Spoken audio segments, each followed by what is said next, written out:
Good morning, everyone. Today we'll be looking at streaming stored audio video. Okay. So if you remember, in the previous class we talked about multimedia, and we talked about different things like compression with respect to audio, compression with respect to video. Okay.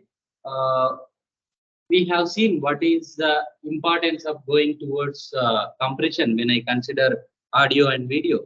Okay, these are some of the things which we have seen in the previous class. Okay, so today we'll be going to a new topic, that is streaming stored audio video. Okay. So when we talk about streaming stored audio video, we'll be looking at 4 different approaches. Okay, so the first one will be like whenever we have some audio file or video file available in internet, using web server, how we are downloading. Okay, and how we are playing that one, that we will see in first approach. And we have some issues with respect to this, and we will try to overcome that one by using by considering that web server is going to have a meta file. In the third approach, we will be considering, still when we go with web server we have some issues, so we have to go with media server. That is what we will consider, and that we will see in third approach. And in the last one, fourth approach, we will be looking at media server with RTSP. Okay. So these are some of the details which we will be looking in today's class. So the first scenario, if I observe, okay, this is what I have.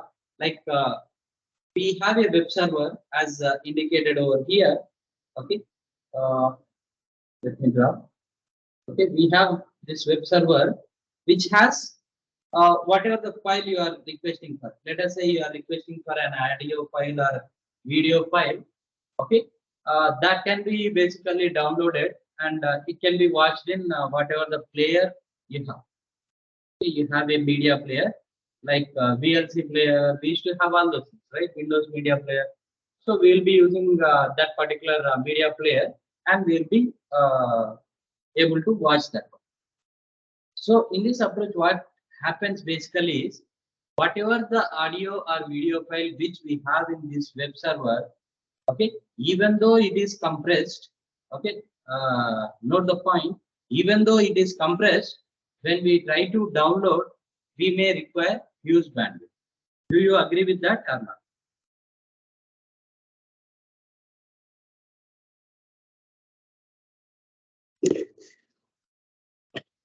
What happened? No response?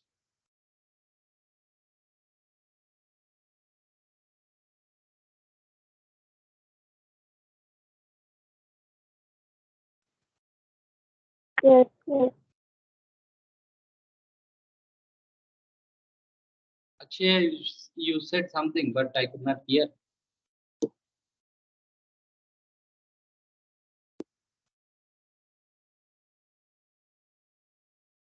Whether whatever I am speaking, is it audible for everyone? Yes, sir. Okay. In the same way, I want answer also. Your answer should be like this. Okay. So my question is, we are considering we have an audio file or video file with web server, okay, which is in compressed manner. Okay, where when I say compressed manner, you need to understand like the requirements with respect to bandwidth are reduced. Okay, little bit, not completely. So if I try to download that audio or video file, whether I require huge bandwidth or normal bandwidth will be sufficient for us. Which one is correct? Normal bandwidth. Normal bandwidth. Somebody says normal bandwidth. Okay, anybody with huge bandwidth? Use bandwidth, sir. Okay, one answer like that, one answer like this I got. Anybody else still? Sir, use bandwidth. See, basically what happens is, let us take, you are trying to download one MP3 file. Okay, what may be the size of that particular file in general?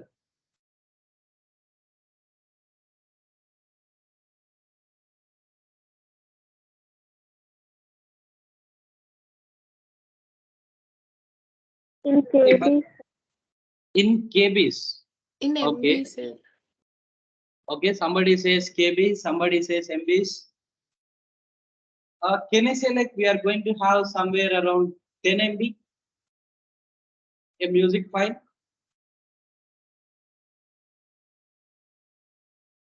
Yes, sir. Minimum I am saying. Okay, because sometimes even if you consider normal textbook like computer networks textbook, it may be more than 5 MB. Okay, and we are talking about a media file. Okay, music file itself. So normal music file itself, if I take, sometimes I may have more than 10 MB, even though you consider compression. Video, if I consider, you will be having more than 10 MB. So when I request for 10 MB or more than the 10 MB, I need to have sufficient bandwidth. Okay. And one more thing is, one more difficulty or issue what we have with respect to using a web server is, we are trying to get audio or video file completely, download that and play it. Most of the times you may have used torrents to download movies. Okay, nowadays we may not be using because of OTTs and all, but previously we used to do like that. So after downloading, we come across a situation wherein we find out like whatever the audio or video file we are looking at, it is different from what the title says. Okay, many a times we do experience the same thing in YouTube also, right? Title will be something and audio or video will be something else, right?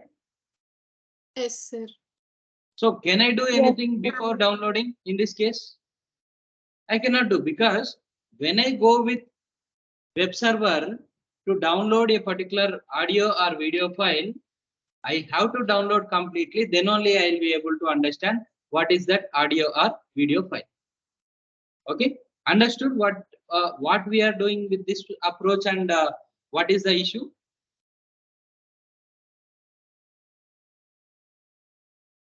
Understood or not? Yes, sir. Okay, so Yes, we are going with the second approach. Okay, second approach is using a web server with meta file. Okay, so in this case, when I go with using a web server with meta file, any idea what is this meta file? What does it contain, etc.? Anyone?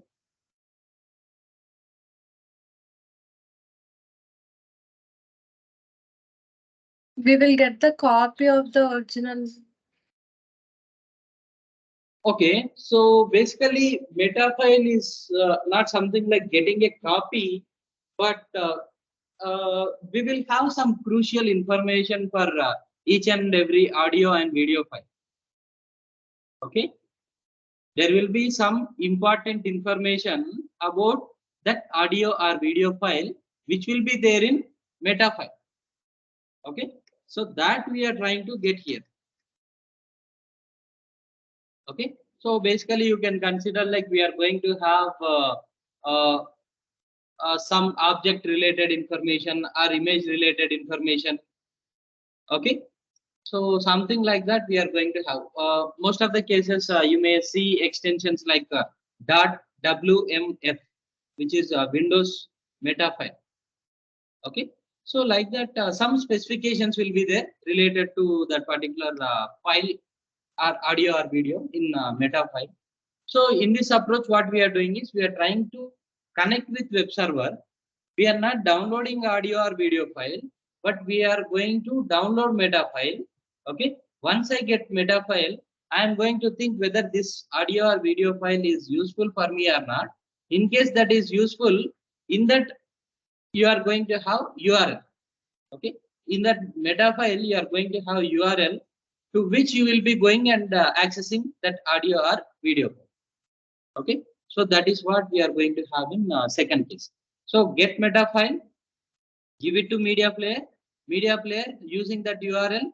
Okay, it will try to get whatever the audio or video file be. Okay, so that is what we are going to follow in second case. So now we need to discuss what is the issue we have with this second approach. When I consider browser here, let us say Mozilla or whatever the web server browser you are considering, and the media player, both uses services of HTTP. Okay, the browser which you are using and the media player which we are talking about, both are trying to use HTTP services. But HTTP is basically designed to run over TCP. Okay, remember the point. Whatever the browser we are considering and the media player we are considering, they are designed to work with HTTP, and HTTP is designed to work on TCP, transmission control protocol. Okay, this is fine when we are trying to retrieve meta file, but using TCP is not suitable whenever we are talking about downloading audio or video file, because when we go with audio or video file, TCP if we are using, they do retransmission of last segments. Okay, but we don't we are not interested in receiving last packets with respect to audio and video file. Many a times we discuss this one. Okay, so we need to consider TCP, that is fine, but we don't want its error control concept. Okay, so what we are doing is we need to use some UDP concept. Okay, but when we go with HTTP, that doesn't run on UDP. So what we are doing is, the web server itself is designed for TCP. So to handle that one, we are going with media server. Okay. So in the second case, we had the issue like browser, whatever the browser you are using and the media file you are using, they are working well with HTTP. HTTP is designed to work with TCP. But whenever we download meta file, we don't have any issue with TCP. But whenever we are talking about audio or video file, we cannot go ahead with TCP because it tries to retransmit the packets. We don't want that error control concept with respect to downloading audio or video file.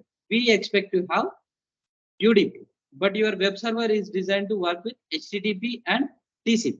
So to handle that, we are going with media server. That is the third approach we have. Okay.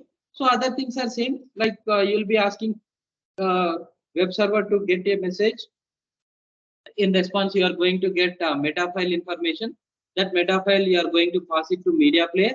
Media player extracts the URL and tries to contact a media server, which works with UDP, and the server responds. Okay. So all these things happens in the third case. Okay. Clear so far? Whatever the three approaches we have considered. Yes, sir. Okay. Now we have some issues with the third one also. The issue is, for example, let us take YouTube concept. In YouTube, are you able to do forwarding, reversing, fast forwarding, slow motion, fast, all those things? Yes, sir. Yes, sir. Okay, all those things we have, but when I consider using this media server concept, only one-way communication is happening. That means server is just responding to whatever the request you are making, but you are not able to control how you are playing. Okay, so to handle that, we are going with fourth concept, wherein media server is taking the help of RTC. Okay, so media server, we are going to have real-time streaming protocol, which can control different functionalities or which can control the streaming process. Okay, so basically using RTCP, we can actually control the playing of audio video.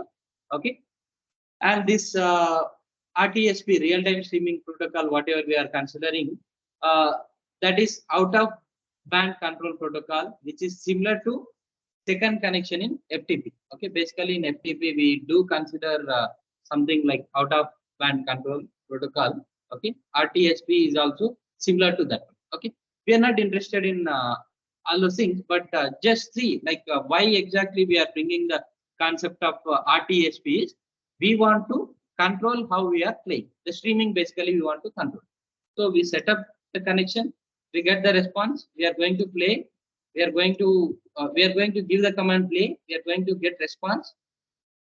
Okay, within this place, let us say I want to fast forward like you do in YouTube and all, fast forward, slow motion, play, pause, all those things we are able to do here. Okay, and whenever you are not interested, like you have done communication, you just tear down the connection. Okay, then you will be losing the connection. Okay, So basically past, play, forward, all those things we are going to get with this particular concept. Okay. So totally we have discussed 4 different concepts to download stored audio video. Okay, remember the point.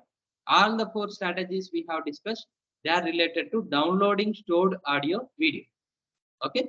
So first approach was using web server with meta file second case, and we are considering web server and media server in the third case. Fourth case, we are considering media server with RTS. Okay. Next concept is streaming live audio video.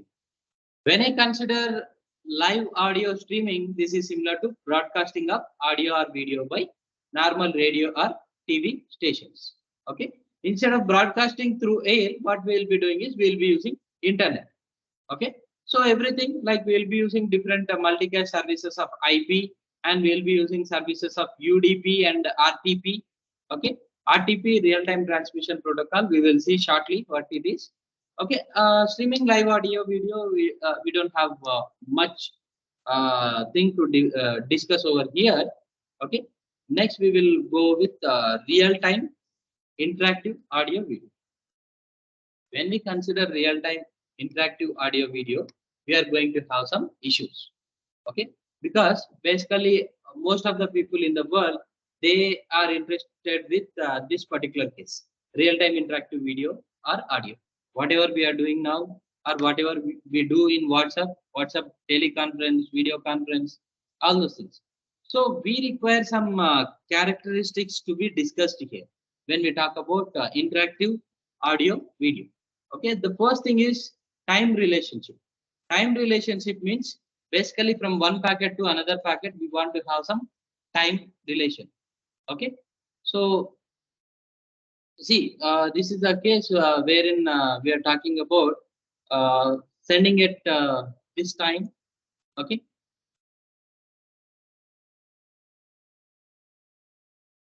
your server is transmitting something at this time unit, and client is receiving at this time unit. So basically, we are considering like we have 1 second delay.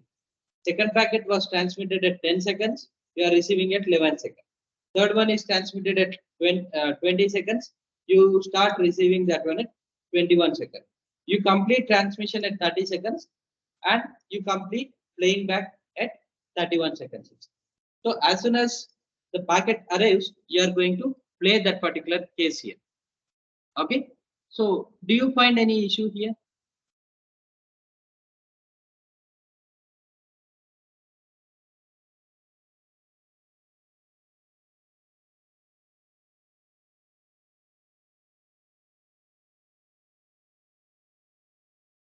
Do you find any issue with respect to time relationship?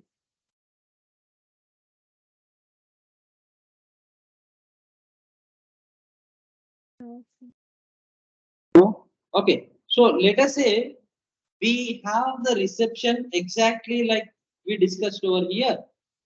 Then there is no issue. Okay. But in case any one of the packet gets delayed, what happens?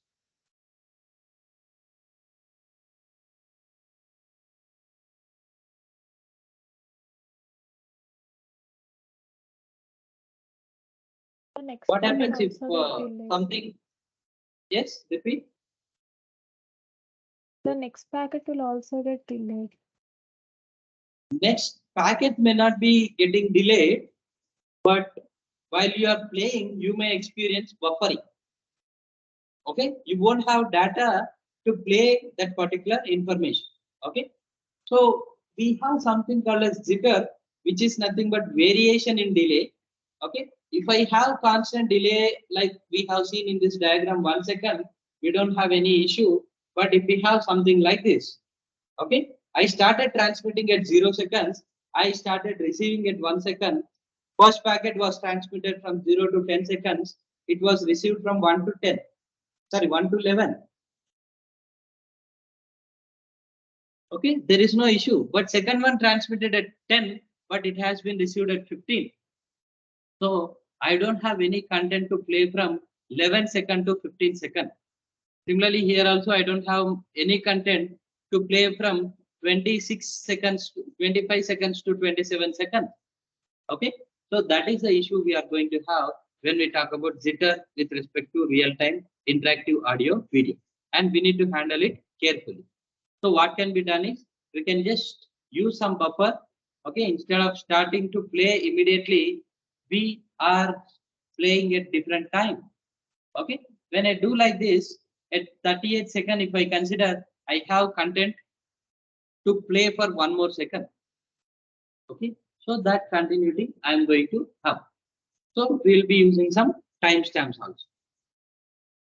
So to prevent jitter, we can timestamp the packets and separate the arrival time from the playback time. Okay, using that we will be able to handle variation in delay, that is jitter. Okay, so you can consider with respect to playback buffer what we have. So at 8 seconds, if I consider already I have received 7 seconds data. Okay, when I consider 18 second, I started receiving second packet at 15. So 15 to 18, I have 3 seconds data available. I started receiving third packet at 27 seconds. So 28 second, if I see, I have 1 second data available in my playback buffer to be played without interruption. Okay, that is the advantage we are going to get with playback buffer. Okay, so a playback buffer is required for real-time traffic. Sequence numbers are also there on each packet, so that we are not jumbling them, but we are trying to process them in same sequence. And real-time traffic needs support of multicasting also. And we have something called as translation, which means changing the encoding of a payload to a lower quality to match the bandwidth of receiver network. Okay, so for example, we have stored the information, or we are transmitting the information at let us say HD quality, but the receiver network has very less bandwidth available. Then we will have to degrade our quality. We will have to lower our quality and present it to the receiver network. Mixing, let us say we have so many sources. Okay, for example, when I ask a question, let us say 3 or more people trying to talk at the same time, then we need to have a mixer which tries to deliver all the information. It's not like only one person's audio I am able to hear, but I am able to hear information from multiple people. Okay, here you need to understand, when I say hear multiple persons information, which is different from understand what multiple persons are talking. Okay, understand means I am able to segregate the information of all the 3 people and trying to understand. But here means we are hearing something like multiple persons are talking, but we are not able to understand because of the collision. Okay, so TCP with all its sophistication is not suitable for interactive multimedia because we cannot allow retransmission of packets. That is the issue we have with TCP. When I go with UDP, which is more suitable rather than TCP for interactive traffic, but however, we need RTP, real-time transmission protocol. That is another transport layer protocol which we are considering to overcome the deficiencies we have in UDP. So next, we are trying to consider UDP. RTP. Okay. So RTP stands for real-time transmission protocol. Okay, or some people also call it as real-time transport protocol. Okay, so you can consider real-time transport protocol. So basically, RTP doesn't have any delivery mechanisms like multicasting, port numbers, and etc. Okay, RTP basically stands in between UDP and TCP. Okay, and if I consider where exactly this RTP lies, you can consider something like this. It is lying on the top of UDP and below your application layer protocols. And RTP main contributions are, it is going to give us timestamping, sequencing, and mixing. So basically, if you consider UDP, you don't have timestamping, you don't have sequencing, mixing, all the things. But whatever the features we have with UDP, along with that, we are going to get these features for RTP. Okay, then we have packet header format for RTP. Okay, let us discuss these things. The first field is version. Okay, which talks about what is the version we are using. Second field is P. Okay. Basically, when you consider this P field, this is basically 1-bit field. If we set this one as 1, it indicates padding is available at the end of the packet. Okay. When there is no padding, we need to consider the value of P as 0. Okay. If there is padding, we will consider the value of P as 1. If there is no padding, we are going to consider this as 0. X indicates extension header or extension header. In case if the value is 1, we need to consider extra extension header is there. If the value is 0, there is no extra extension header. Okay. Contributor count. Contributor count is like, for example, when we are talking about multicasting applications or when we talk about conference, okay, multiple people are trying to contribute. In that case, I need to count like how many people are trying to provide the information. Okay, the maximum contributor count we can have is 15 because the value like we are giving just 4 bits here. Then M indicates are we using any marker? Okay, whether marker is whether application is using any marker to indicate like this is the end of data, something like that. In case we are using, we are going to use M-bit field. Okay, like something like more data, end of data, something like this we are talking about. Okay, so when I consider payload type, we are going to have different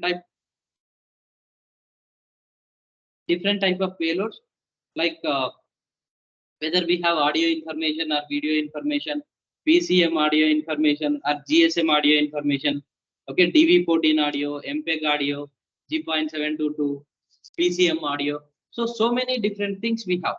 Okay, so different type of payload types we are going to consider here.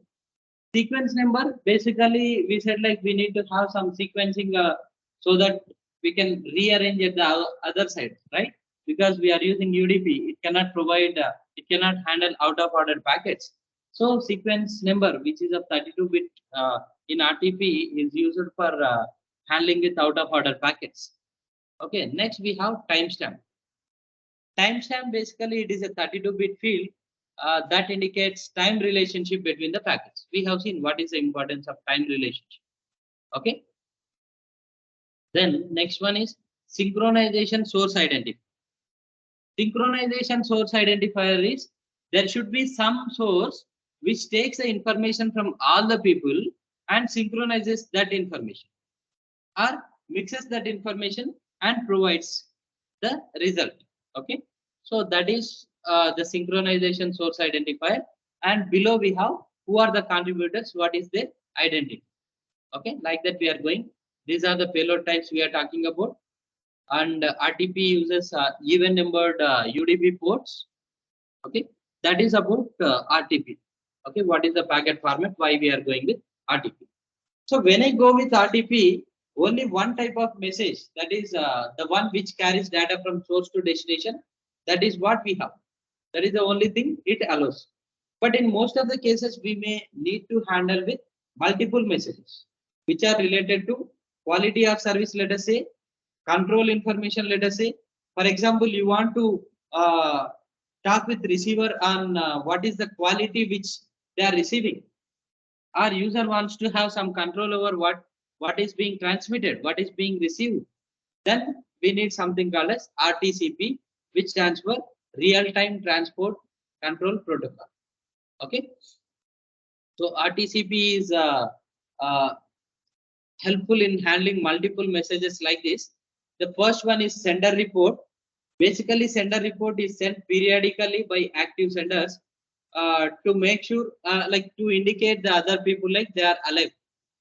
Okay, and the sender report will have a timestamp, and this timestamp is going to give us the value starting from January 1st, 1970 midnight.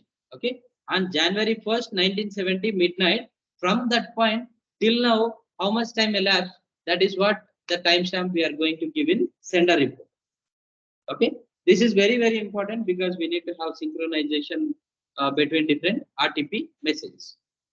Then we have receive report. Basically, this receive report is for passive participant. For example, they do not send any RTP packets.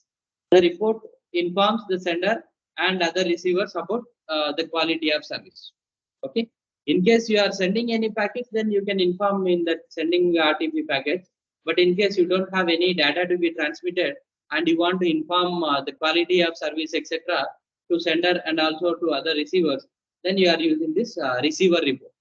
Okay. Source description message.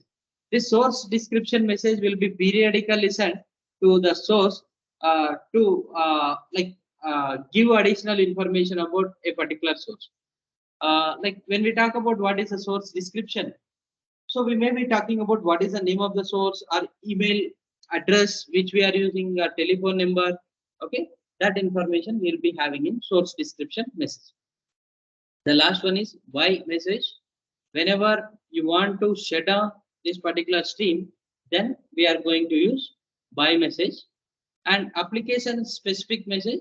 Whenever a particular application requires a specific message to be transmitted, then we are going to use application specific message. And when we consider UDP RTCP, it is going to use odd numbered UDP ports. RTP we said even numbered. Okay, UDP selects odd numbered. Okay, for example, RTP I have used 60. For RTCP I need to use 61. For RTP I have used 75, 76. I need to use 77 for RTCP. Okay, the number should be following the port number selected for RTP. Okay. Next, we have the concept of voice over IP. Okay. So we are trying to concentrate on one real-time interactive audio-video application, that is voice over IP, wherein we are trying to send voice through internet. Okay. So if we consider telecommunication networks or telephone networks, till now, till 3G or 2G, if we consider, they were transmitting the telephone information through circuit switched network. Okay, but now we are shifting our pattern. Instead of going on circuit switched network, we are going with packet switched internet. Okay, that is the difference. Okay, so we will be discussing two protocols here, SIP and H.323. Okay, these are the two things we will be considering. So basically, SIP stands for Session Initiation Protocol. Okay, Session Initiation Protocol is designed by IET. Okay, you may be familiar with IET basically, and basically what this SIP does is it tries to establish a particular session, manage that particular session, terminate that particular session. Okay. It tries to handle establishment and management and termination of multimedia calls. It can be used to create two-party or multi-party or multicast sessions. Okay, the session can be between two entities or multiple entities, or it can be multicast session also. Okay, so basically SIP is designed to be independent of transport layer protocol. So it runs on UDP, TCP, and SCTP. And we have different type of messages here. Okay, so the first one is invite message, which tries to initialize the session, and whenever a particular person wants to respond to that, okay, they send acknowledgement information. Okay, and the third one, by message, is for terminating the session. Whenever you want to exchange your capabilities, then you will exchange with option message. Whenever you want to cancel already initiated process, you will be going with cancel. And whenever you want to make a connection when the other person is not available, then you will go with register message. Okay. So these are different things which we have, different type of messages in SIP. SIP format, like how we will be considering address with respect to IPv4, with respect to email, with respect to mobile number, different formats of SIP addresses. Okay, simple SIP session is given here. Okay, in this one you can see, to establish a message, to establish an association, we are sending invite message and we are providing what is the address and options within that. then other person is responding with okay message and you are responding with acknowledgement. Okay, then you are exchanging audio. At the end, you are terminating the session. Okay, that is what happens in SIP. Okay, whenever a particular person has moved to different location, what happens is we said like we'll be looking with respect to register, right? So you invite for connection, proxy server will take that, it will look up in its register, register will say where exactly that Kali is available. Okay, then that invite message from proxy server will be forwarded to Kali, and Kali will respond. That information will be relayed back to caller, and acknowledgement will be sent to proxy server. Proxy server will deliver it to Kali. Once this process is done, you can directly exchange audio and video without the involvement of proxy server and register. At the end, whenever you want to terminate the connection, simply you are sending by message. Okay, H.323 architecture will be like this. Wherein, see, if we consider SIP, we said like we are going to establish a session, maintain and terminate. So if I have telephone network to telephone network, then I can go with SIP. Or see, both cases, if I have same network, then I can go with SIP. But when I go with H.323, it works with connecting computer network with telephone network. Okay, as you can see in the diagram also, we have a computer which is interested in communicating with a telephone network. The issue is whatever the information we have on computer network, that is handled in a way like it has to be taken on packet network. But whatever the information we have on the telephone network, it should be handled in such a way like that is related to circuit switch. Okay, so to handle this, we are going to consider a gateway which converts from a packet network information to circuit switched network. Okay, so that is the responsibility of H.323. Okay, so you can see H.323 protocols. We have compression code, we have RTP, RTCP, H.225, Q.931, H.245. Okay, those two are related to controlling the signal, and the remaining things are related to exchange of information. Okay, so it will be like this. Whenever you want to send some information, you are going to find what is the IP address of the gatekeeper. Okay, you get that one using H.225. You are going to request for some bandwidth. Okay, then using Q.931, you will ask for setting up a connection with the remote telephone network. Then H.245, it looks into compression method and some negotiations related to the data exchange. Then RTP will use for audio exchange. RTCP will use for management of information. And again, Q.931 is used for termination of the message. Okay, like that, we are going to consider the operation of H.32. Okay, so overall in multimedia, if we consider, we looked into the concept of compression, then how to store, how to retrieve stored audio video. Okay, we talked about live audio video. Then we talked about interactive audio video. When we were talking about live interactive audio video sessions, we talked about the concept of RTP, RTCP. Then we looked into an example of VoIP, wherein we are using SIP and H.323 protocols. Okay, so that is about multimedia, which we are considering in this syllabus. Okay, do you have any doubts?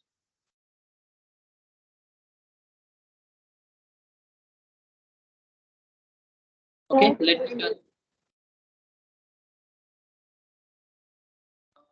Akshaya said something, but I could not hear.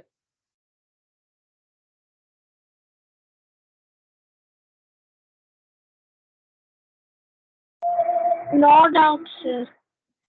Okay, so no doubts means we will stop here.